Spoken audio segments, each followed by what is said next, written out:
Parliament आगत आमर यशस्वी प्रधानमंत्री नरेंद्र भाई मोदी नेतृत्व में आमर अर्थमंत्री जो बजेट आगत कर एक ऐतिहासिक बजेट ये बजेट को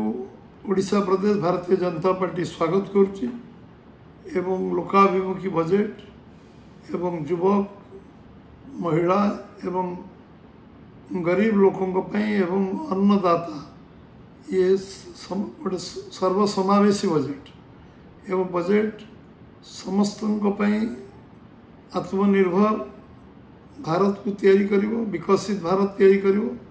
जो लक्ष्य 2047 में प्रधानमंत्री रखिंट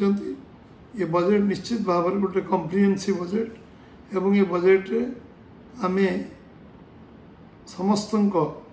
विकास दृष्टिकोण समस्त आर्थिक विकास दृष्टिकोण ये गोटे जुगोपयोगी बजेट एवं समस्त गोटे उपादेय बजेट ए कृषि उपर गुरुत्व दिखाई किसान क्रेडिट कार्ड को 3 लाख ରୁ 5 लाख टका पर्यंत कराई एवं कृषि धनधान्य योजना को ए 100टी जिला को नियाई जलसेचन कृषि उपर गुरुत्व देवाई ये योजना कराई आयकर सीमा को 12 लाख टका पर्यंत अभिवृद्धि कराई एवं आम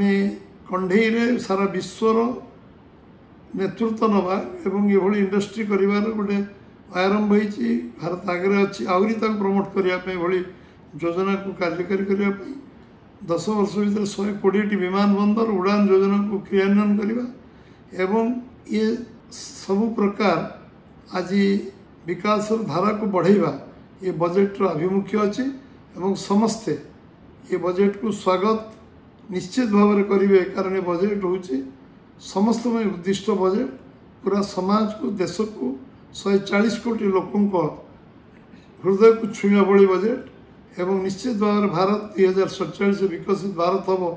एवं यशस्वी प्रधानमंत्री जो स्वप्न अच्छी से साकार हम ए कौन संदेह नहीं।